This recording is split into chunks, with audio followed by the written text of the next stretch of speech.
Ang mabuting balita ng Panginoon, ayon kay San Mateo.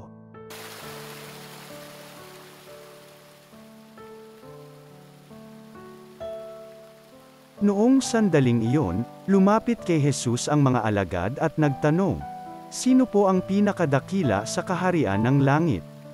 Tinawag ni Jesus ang isang bata, pinatayo sa harapan nila, at sinabi, "Tandaan ninyo ito, kapag hindi kayo nagbago at tumulad sa mga bata, hinding-hindi kayo mabibilang sa mga pinaghaharian ng Diyos."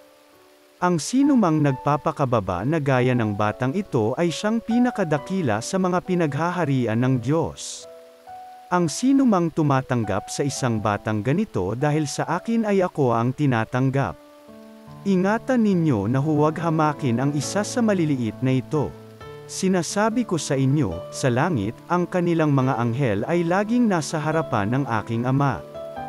Ang mabuting balita ng Panginoon.